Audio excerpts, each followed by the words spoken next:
Jaya Jaya Sri Chaitanya Jaya Nityananda.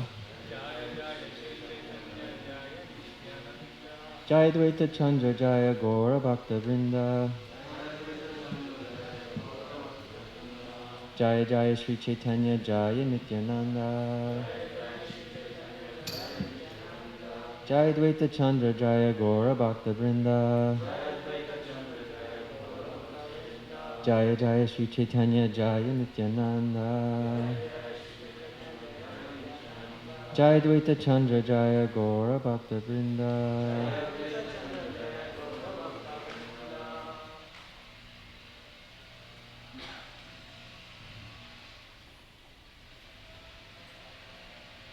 So reading from the Chaitanya Charitamrita, Madhya Lila, chapter 18, entitled The Lord's Visit to Sri Vrindavan, text 35 through 37.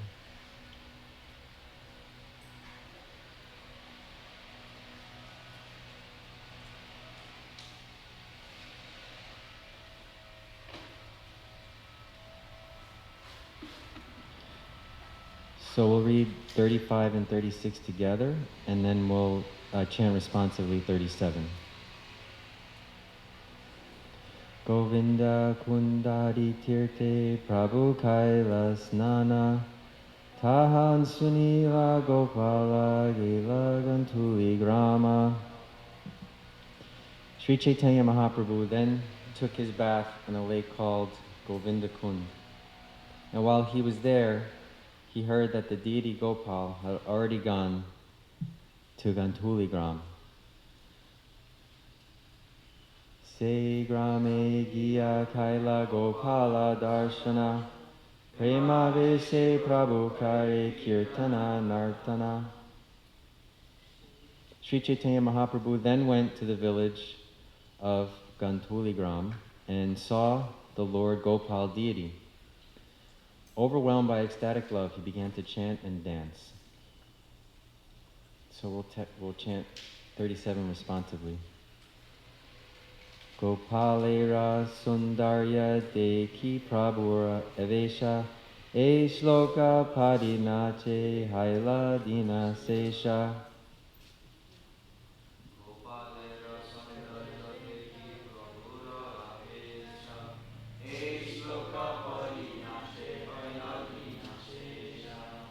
Gopalera sundarya deki prabhura avesha e shloka padinache haila dina sesha.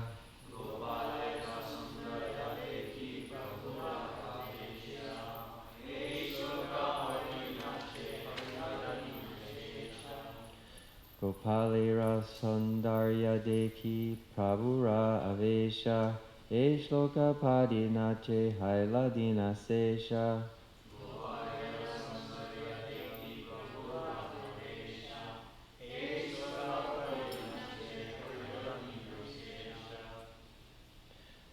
Gopalera of Gopal, Sundarya, beauty, Deki, seeing, Prabhura, of Sri Chaitanya Mahaprabhu, Avesha, ecstasy, E Shloka Padi, reciting the following verse, Nache, dances, Haila, there was, Dina Sesha, the end of the day. Translation. As soon as the Lord saw the beauty of the Gopal deity, he was immediately overwhelmed by ecstatic love, and he recited the following verse. He then chanted and danced until the day ended. So let's read the verse together. As soon as the Lord saw the beauty of the Gopal deity, he was immediately overwhelmed by ecstatic love, and he recited the following verse. He then chanted and danced until the day ended. Purport by His Divine Grace A.C. Bhaktivedanta Swami Srila Prabhupada. Srila Bhaktisiddhanta Saraswati Thakur gives the following information about Govinda Kund. There is a village named Aniyora on Govardhan Hill, a little distance from the village of Paita. Govindakund is situated near here, and there are 2 temples to Govinda and Baladev there. According to some, Queen Padmavati excavated this lake. In the Bhakti Ratnakara, 5th wave, the following statement is found. E Shri Govinda Kunda Maima Neka Eta Indra Kaila Govindera Abhisheka. Govinda Kund is exalted for its many spiritual activities. It was here that Indra was defeated by Lord Krishna, and Indra offered his prayers and bathed Lord Govinda. In the book Stavali, Rajavilas Stava 74, the following verse is found. Nicha pada vayatsvayang surapati pado vidriteyayai svarganga savilaishara suravi varabhishektosvam govindasya navangavam aipata rajye sutam kuntarakat taryat pradurabhut sada spuratutad govinda kundangrisho. In the Mathura Kanda is also stated, Yatra Vishikto Bhagavan Magona Yadu Vairina. Oh, it's not here. Sorry. I have it.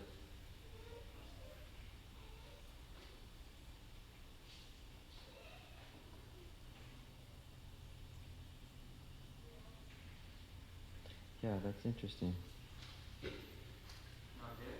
It's not in the book. I have it though.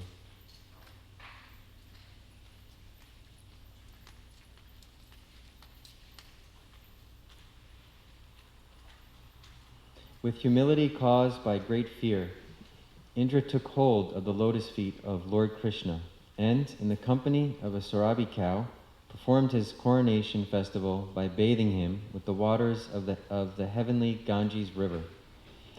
Thus Lord Krishna's kingship over the cows became splendidly manifest. I pray that Govinda Kund, the lake created by that ceremonial bath, may eternally appear before my eyes.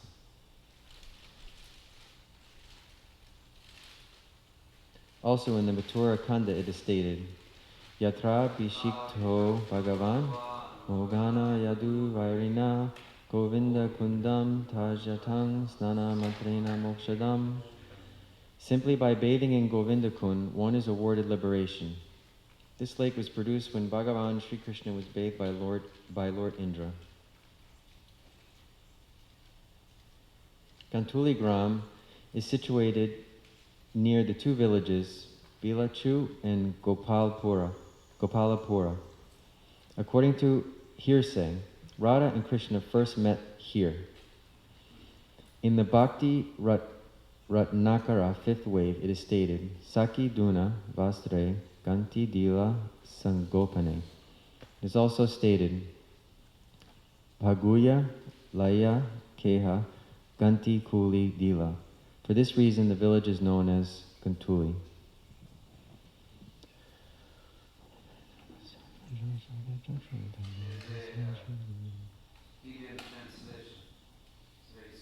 Oh, it's also not in the book. Sorry. I was going to explain that it means not Gantuli. So it is also stated Paguya Laya Keha Ganti Kuli Dila. With the Paguya, they undid the knot. For this reason, the village is known as Gantuli. Actually, it is there. It's at the bottom.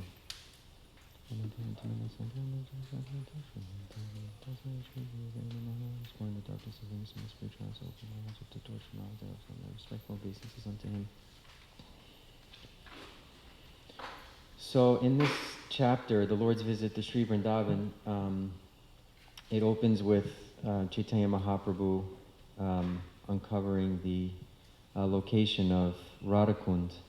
And then this current portion of his pilgrimage to Vrindavan starts at Govardhan Hill, starts close to text 23.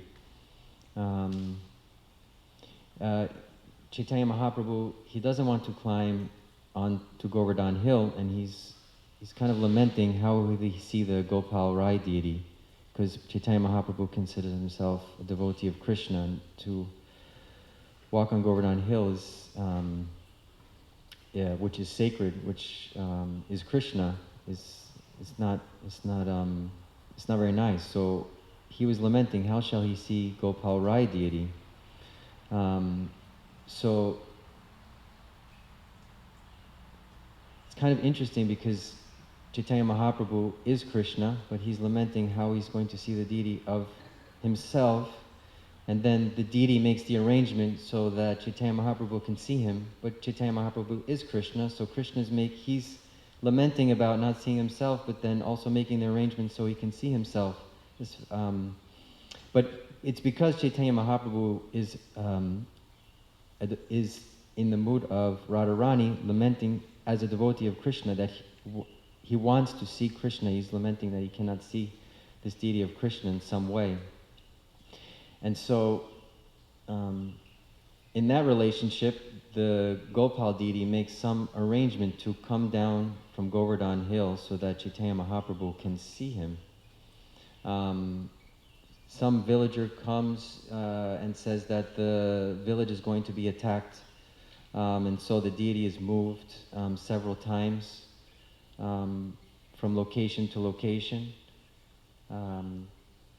and being kept in the house of Brahmins. And Chaitanya Mahaprabhu takes his bath in the Manasi Ganga and begins to circumambulate Govardhan Hill. And then the deity goes to Gantuligram village, which is described in the purport as the place where Radha and Krishna first met.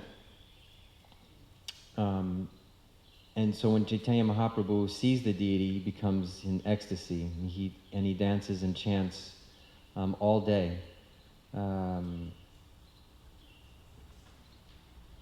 And he also takes his bath in Govindakund, which is also explained in the purport to be the kund where Indra did Abhishek to Krishna after Indra realized that he made some huge mistake by the devotees of Govardhan Hills. Krishna suggested to them, why don't you worship Govardhan Hill instead of worshipping Indra, because everything you get, for your sustenance is coming from the hill. And so Indra became very puffed up because they no longer were worshipping him. So he sent many rains and storms, and Krishna held up Govardhan Hill to protect the villagers. And then Indra realized his mistake, and that Krishna was the personality of Godhead. And so he worshipped Krishna at Govardhan Kund with the Sarabi cow milk, and the remnants of that Abhishek are said to be part of the Govardhan Kund, and that if you just take bath in that Govardhan Kund, then you'll achieve liberation. So Chaitanya Mahaprabhu takes his bath there, and then goes to the village Gantuligram, so Gantuli, the translation is not. And so and this is the tradition that I saw when I first saw Vaishnava weddings, but I suppose this tradition goes back very far, and is where the groom and bride have their garments tied together in a knot, signifying that they're connected in the service of the Lord. And so that's how the name Gantuligram came, and that's where the place where Krishna and Radha first met. So I was meditating on this pastime to try to have some understanding of the meaning of such an elevated pastime, and it seemed like Krishna, that the deity went to a place a very holy place, thinking of like, the first place where Radha and Krishna met. Of all the places that Chaitanya Mahaprabhu could have darshan of this deity, I mean, if he went up onto the hill, perhaps he wouldn't have come, to see the deity. It would not be the same as if he actually, lamented and missed seeing the deity of Krishna. It felt like he was not going to see why I really want to see Gopal Rai, but I just can't.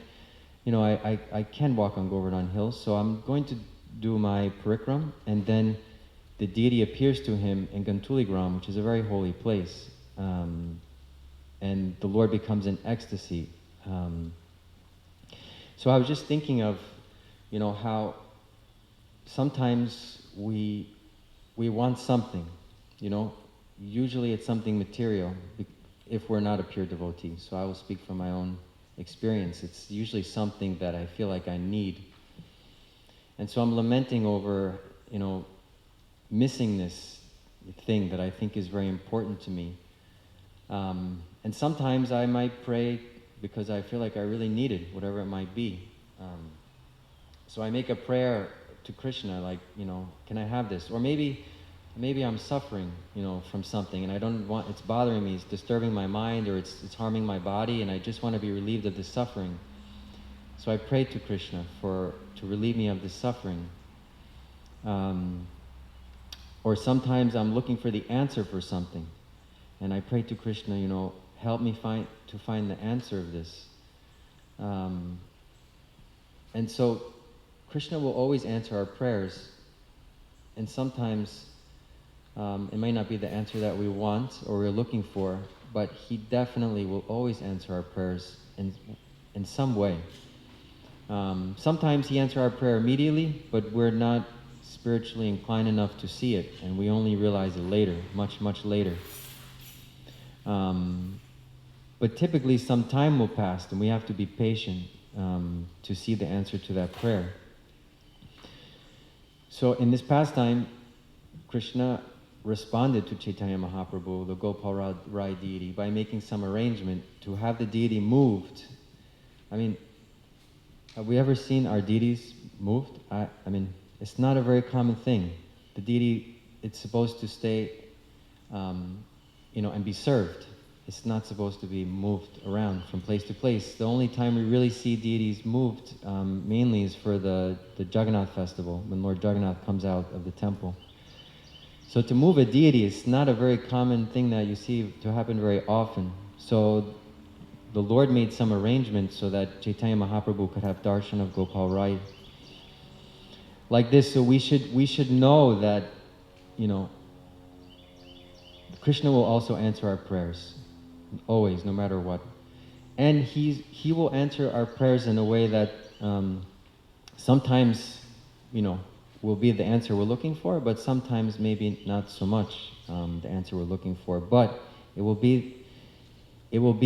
give us some answer to our prayers that helps us in our Krishna consciousness. So there are four, I kind of alluded to this, there are four types of pious souls who approach Krishna. And you may think, well, if you're approaching Krishna for wealth, or if you're approaching Krishna because you're suffering and you're in distress, you want some opulence, you're wanting some opulence of Krishna, to be renounced, or to be wealthy, famous, powerful, strong, beautiful. One of these things you may approach Krishna for that. I kind of see wealth like that. I mean, it's like a wealth. Krishna has all wealth, so he has all opulences. So when we approach Krishna for one of his opulences, kind of like, how can that be pious, right? I mean, if we're asking to be like Krishna, or if we just want money, I mean, how is that pious? It's because these souls realize that Krishna is the source of everything. Everything is coming from Krishna, that he's the Supreme Personality of Godhead. And so while they might not be pure devotees, they're pious because they know that Krishna is God. And so if they need something, they know where everything is coming from. And how about the those who approach Krishna because they're curious about spiritual life, or they're seeking knowledge directly.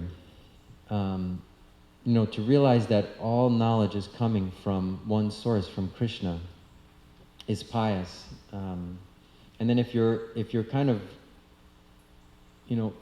realize that you're just frustrated with life and you're kind of curious to know more, and you're fortunate enough to have the association of devotees, and you're looking to Krishna because you're curious about spiritual life, then that's also a sign of piety. And so, in order to come to Krishna consciousness, even if you have so many material desires in your prayers, still, if you're coming to Krishna for one of these 4 reasons, then you're pious. You're actually on the path. You're on the path of bhakti. I remember and you need to have some association of devotees to kind of have this process. So that's also a sign of past good karma. So I was thinking back to when I first started to be curious about spiritual life, and I was into some other philosophies there, like studying Buddhism, some Gnostic Christianity, Taoism, some like sort of contemporary Christianity, and I liked the fact that many of these different faiths had some like universal philosophy, more so than I was able to really glean on my own from just reading the Bible.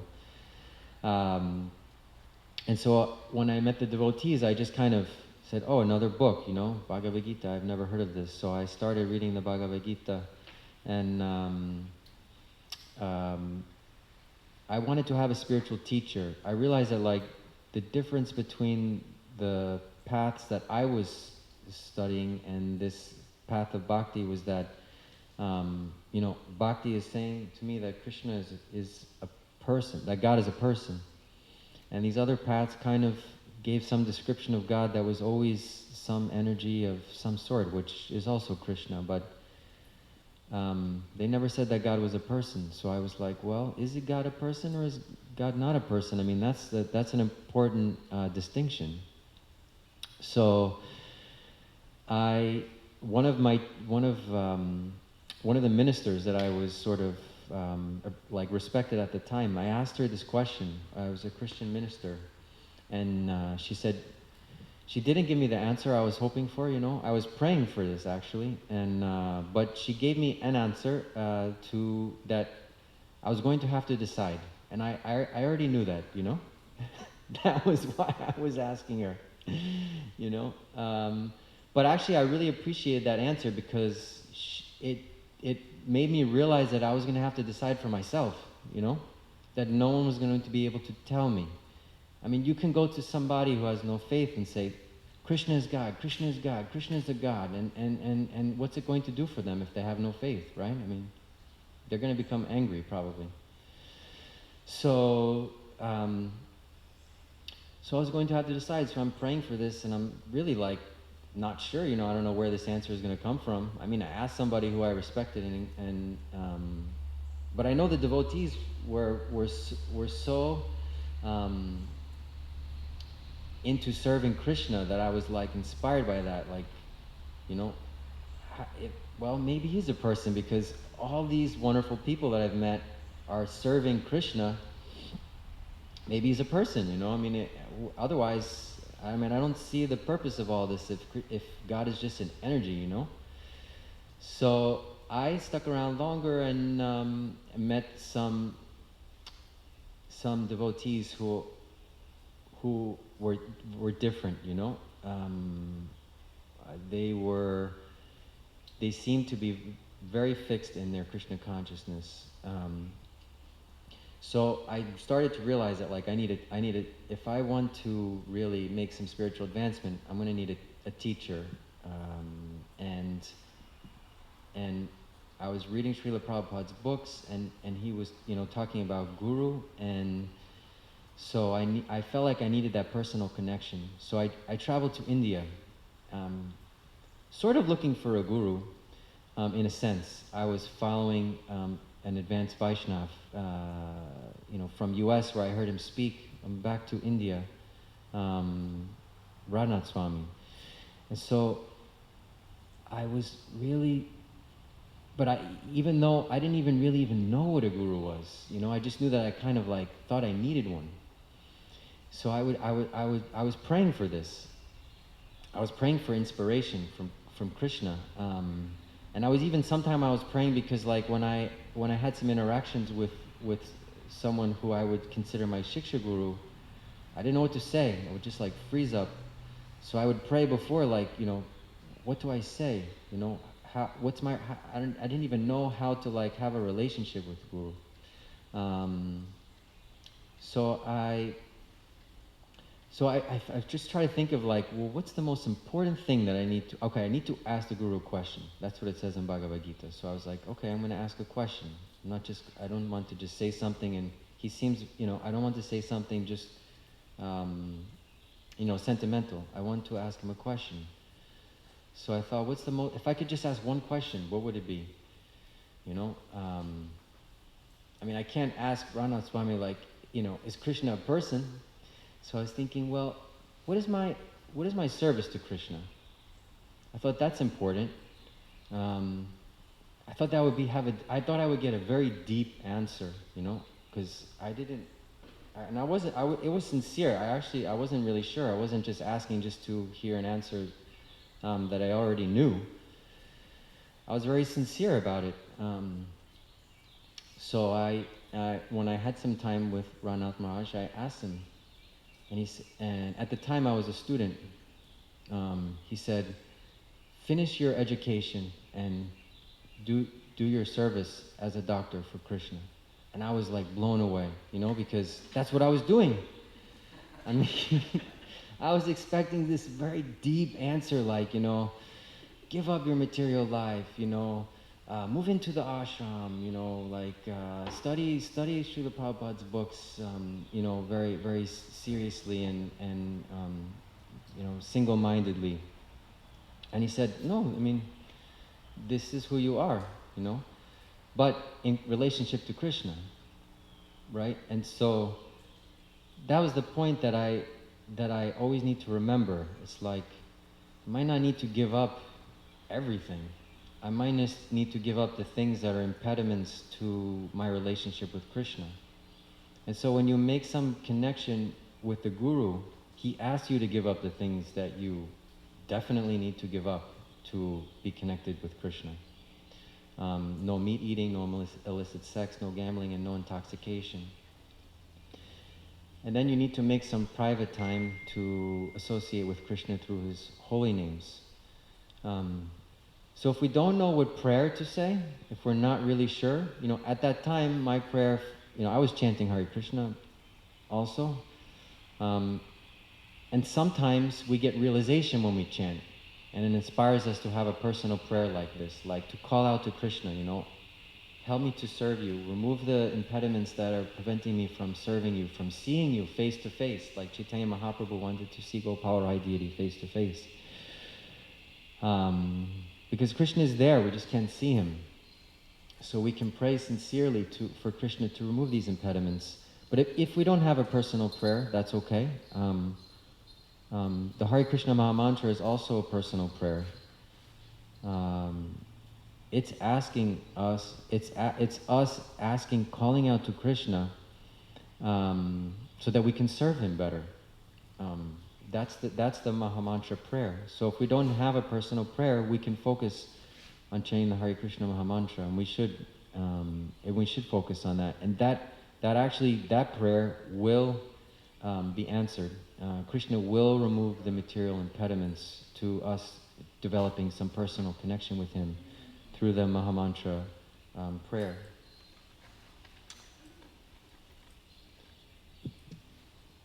So I hope you can relate in some way to prayer, to praying to Krishna for something. It doesn't have to be necessarily, if we're praying for something to God, then we're already like in the mode of goodness in some way. And then over time, we can perfect our prayer to Krishna. And one of the ways we can perfect our prayer is to chant Hare Krishna without offenses and attentively.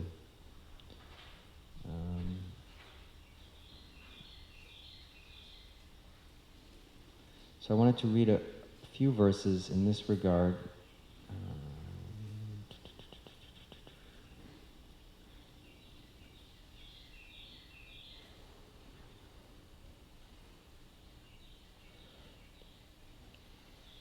I just wanted to read a few verses about Govinda Kund, where Chaitanya Mahaprabhu took bath in this pastime.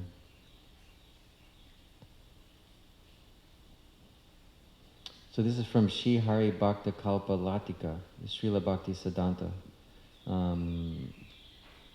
His translation, it's chapter 5, text 18. Lord Krishna placed Govardhan Hill back on the ground and happily enjoyed his pastimes.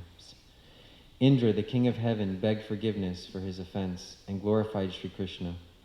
Those glorifications became transformed into nectarian honey and white milk from the Sarabi cow and were properly used to bathe Sri Krishna.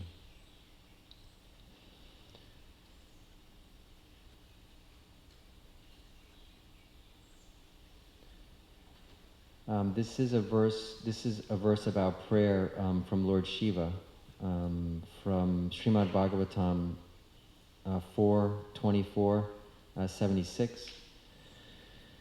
Although rendering devotional service to the Supreme Personality of Godhead and worshipping Him are very difficult, if one vibrates or simply reads this stotra prayer, composed and sung by me, he will very easily be able to invoke the mercy of the Supreme Personality of Godhead.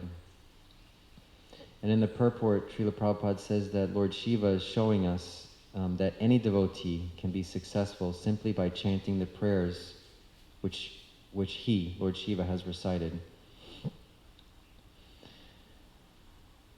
And then, when I think of a prayer that's, perfectly composed, I was trying to think of some common prayers that are perfectly composed, like personal prayers, aside from the Mahamantra.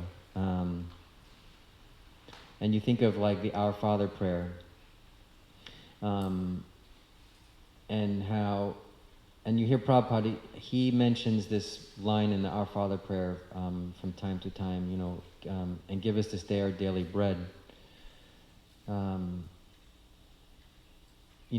So this is like this is a pious prayer.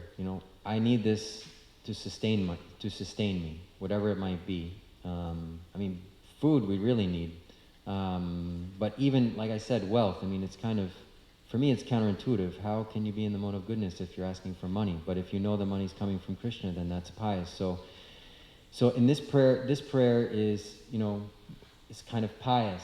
We know that it's coming from God, so we approach God and we ask Him for it, And that's kind of how I prayed throughout my childhood. I wanted to pass a test. I knew that, God is all-powerful, so maybe if I approach Him, I'll pass the test. I literally would get on my knees next to my bed and pray, I'm studying so hard, help me pass this test. And there are studies that show that, when that prayer or meditation, even if it's, obviously we're talking about some pious prayer, not a pure prayer, where you have some intention, where you're asking for something. It's not selfless. But even this type of prayer with intention, it actually controls the mind and can, calm the mind in a way. So I was thinking, well, what's like a more perfect prayer, where you're not really like asking for something with some intention like this. And so I thought of like Srila Prabhupada's prayer when he first arrived in U.S. on the Jaladuta. So I'm not gonna. It's long, and actually there's many prayers in his diary. But I just want to read, maybe just for a couple of minutes, some of the verses in English from his prayer, just to show the point of what a prayer, like a selfless prayer, personal prayer, can be like. My dear Lord Krishna, you are so kind upon this useless soul, but I do not know why you have brought me here. You can do whatever you like with me. But I guess you have some business here. Otherwise, why would you bring me to this terrible place? Most of the population here is covered by the material modes of ignorance and passion. Absorbed in material life, they think themselves very happy and satisfied, and therefore they have no taste for the transcendental message of Vasudeva. I do not know how they will be able to understand it, but I know your causeless mercy can make everything possible because you are the most expert mystic. How will they understand the mellows of devotional service? O Lord, I am simply praying for your mercy so that I will be able to convince them about your message. All living entities have become under the control of illusory energy by your will, and therefore, if you like, by your will, they can also be released from the clutches of illusion. I wish that you may deliver them. Therefore, if you so desire their deliverance, then only will they be able to understand your message. So, in every verse, there's this desire to do the will of Krishna. This is a selfless prayer. If Srila Prabhupada knows the will of Krishna, because he's a pure devotee, so if we don't know the will of Krishna, we can still pray purely. We can pray to know what Krishna's will is for us. And we can pray for Krishna to help us align with his will in some way, to kind of be reconciled with the will of Krishna. If that's our desire. If that's not our desire, then, then nobody can make us pray like that. But if we're sincerely searching and seeking for Krishna consciousness, then we can approach somebody like a devotee. If we're curious to know more, we can inquire from them, just ask them questions about Krishna consciousness. But if we already feel so inspired and connected with Krishna, and we're just want to know, what to do next, or why we think this occurrence, this physical occurrence in our life, is an impediment to our Krishna consciousness, and we don't understand how this could be happening, and we're in so much distress. We feel like it's interfering with our sadhana in one way or another. It might not even be something that's, so distressful. It could just be, our job, or maybe our relationship, one of our relationships. We can pray to Krishna to reveal to us, what his will is for us. And I think the hardest thing for me with prayer is to not have any expectation that, it's going to be answered like the next day. It may be answered immediately. It actually may already be answered, but we may not have the spiritual vision to see that. But through that prayer, it helps us develop a personal connection with Guru and with Krishna. And sometimes we even need to approach our spiritual master and inquire with the same question that we're praying to Krishna with, to get some inspiration. So these are some of the components of prayer. We have to have some faith. We can use the examples of the Vaishnavas in the scripture to kind of help us formulate our prayer.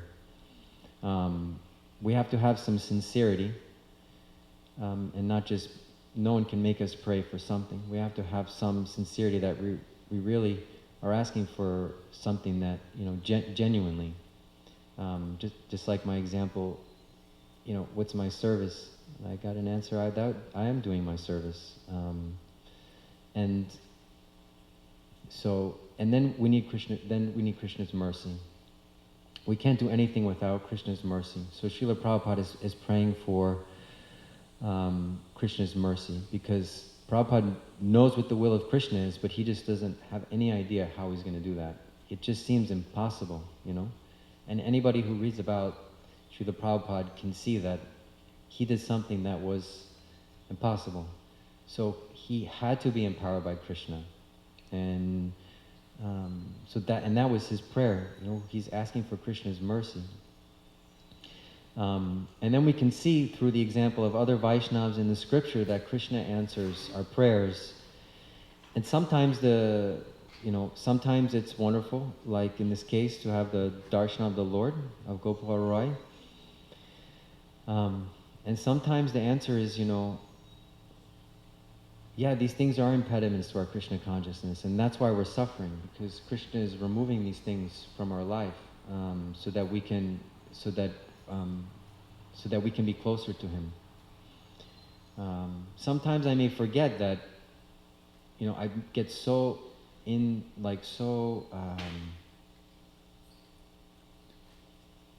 so focused on my daily, material services that I kind of may forget Krishna.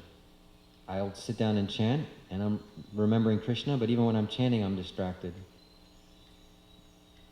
So sometimes Krishna has to give some really heavy event so that He can kind of, shake us up, so that we can remember Him. And that's Maya. That's the illusory energies, to forget Krishna. Even when we're trying to focus on Krishna's holy name, still it's entering into my consciousness. So sometimes we have this very heavy event.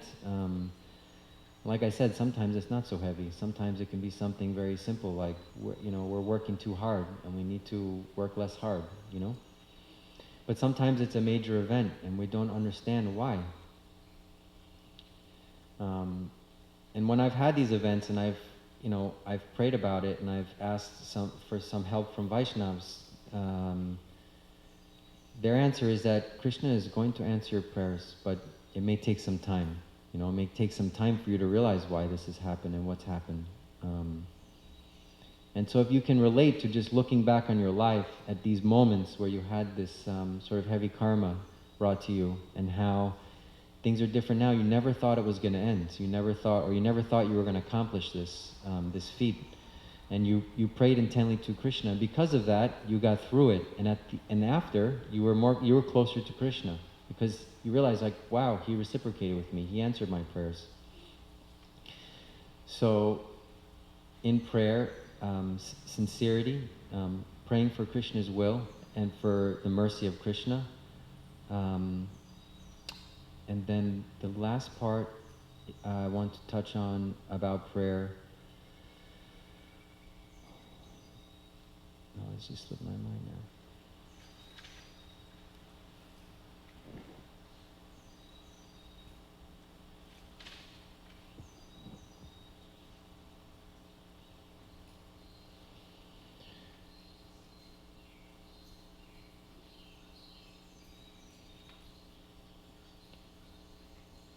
It'll come to me. I forgot the last. Sincerity, mercy, praying for Krishna's will, and I forgot the last one. It left my mind. Must not have been that important. So I'll end here. Does anybody have any questions or comments about the pastime or the discussion? Yes, Prabhu. It's a beautiful class. Thank you. I always love your class. I was contemplating one morning walk in Mayapur. Some devotees from the other temple, they're singing. Ohe Vaishnava Thakur, they're praying. I need mercy, we need mercy, we need mercy. Most of our prayers are like mercy. And then Prabhupada stopped and he says, so they're praying for the mercy, but Lord says, go out and preach, but they won't do it.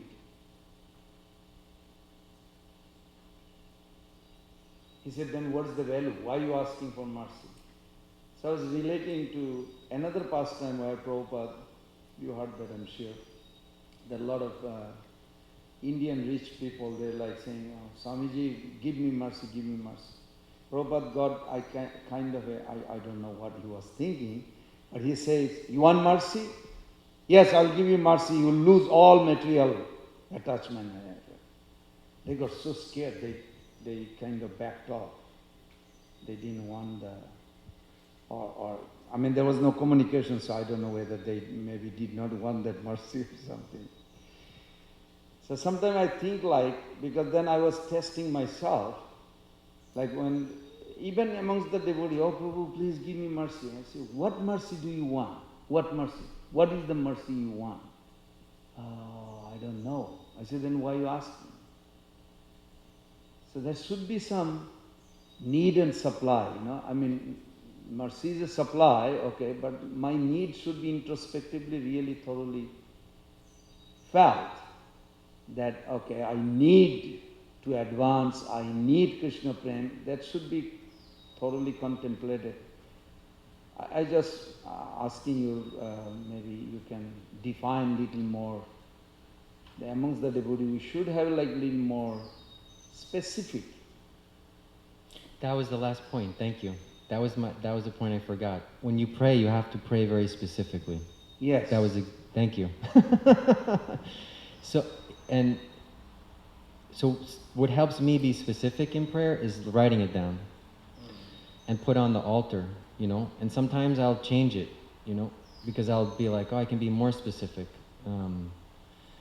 Because that helps the relation. When you are in a relationship with someone, I mean, you need to be specific in how you communicate. You can be very general. So yes, it's nice to ask for mercy, but at the same time, if Krishna showed us the truth about us and where we were spiritually, and what type of situation we're in right now, we might not be able to handle it. Really, I mean, I don't, and myself, I don't think I can. I need little bits at a time. Some Vaishnavas in the scripture, they ask for everything, and when they get it, they like Queen Kunti, it's like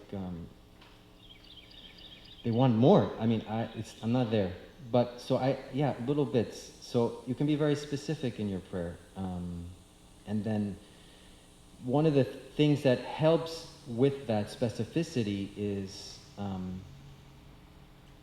can you be sincerely asking for something if you don't even know what you're asking for? So having knowledge, and then also when Krishna shakes us up, and just gives us a little bit less karma than we deserve, for me, that helps me be more sincere,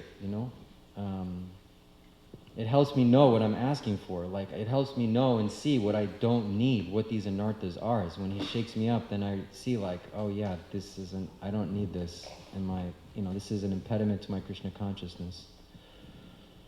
So thank you, Prabhu. Excellent.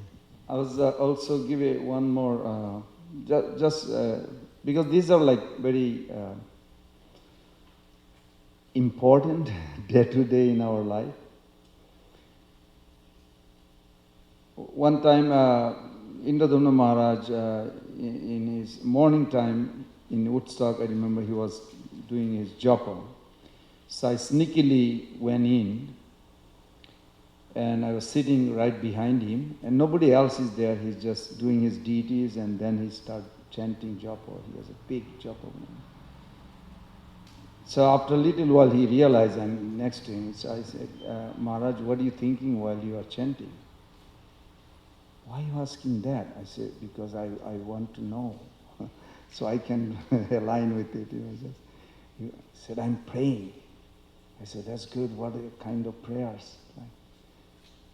And then he said, my God, you want to know every secret? I said, yeah.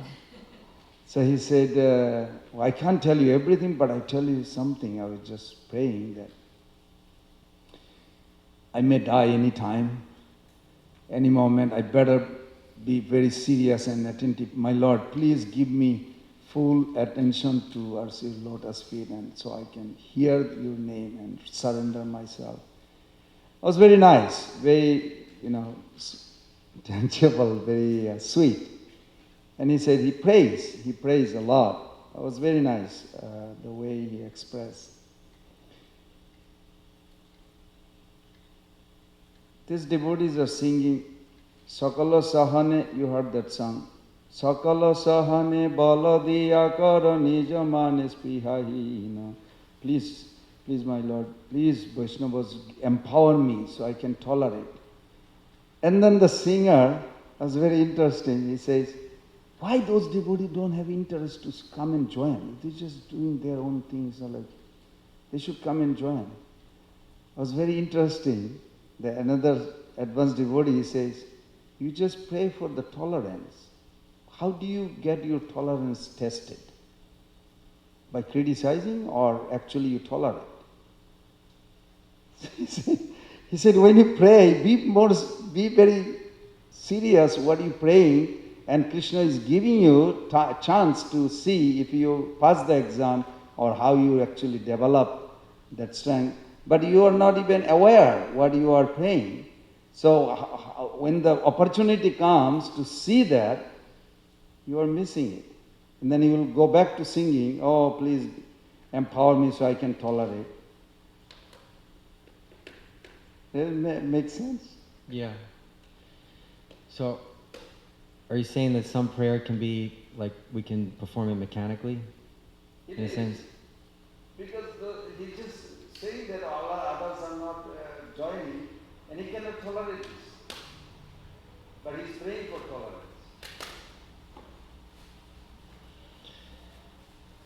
Yeah, I think praying mechanically can also help, but at the same time, if we want it to be effective, we need to pray sincerely. But I would say also at the same time, in order for us to kind of, sometimes we develop that sincerity through activity. So even if we're doing something and we're not sincere, many times it will build the sincerity within us. So your point is well taken, that really if we want our prayer to be the most effective, which of course we do, why would we want to spend time doing these sort of mechanical things if they're not going to be so effective? We have to have some sincerity from within us. That's how you do it. To be inspired by other Vaishnavas, to see how they pray.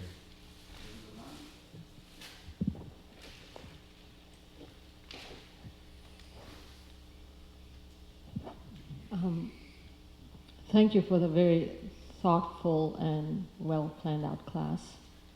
I really appreciated it. One thought that came to my mind as you were discussing about being specific about your prayer, I thought that point is very, very important. And the thought came to my mind was that in order for us to be specific, let's say we're talking about making advancement in our Krishna consciousness.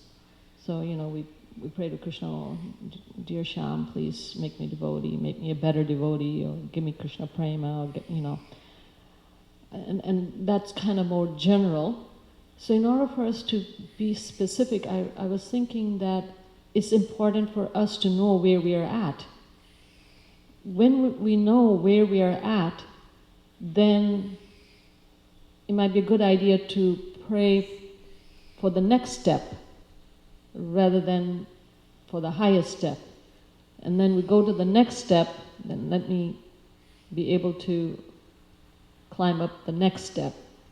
One of the things, we have been reading in the Brihad Bhagavatamrita, and I was thinking that how there each devotee, when they praise somebody, when in the Brihad Bhagavatamrita, I don't know if you're aware of it, that when each devotee is praised, they say, well, yeah, but look at that devotee, and they don't go right away to the gopis and say, look at the gopis, they are the best.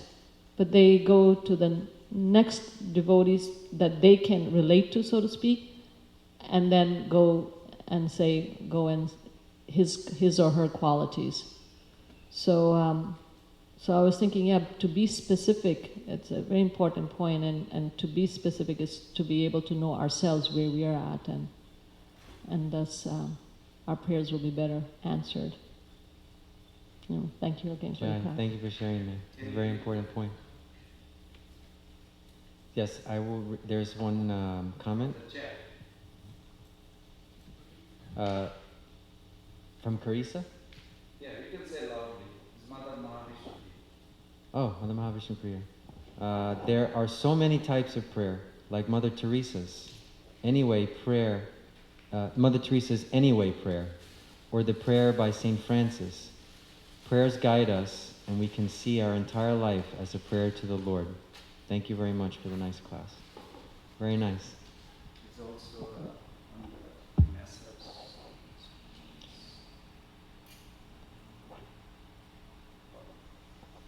Uh-oh. It moved. That's all there.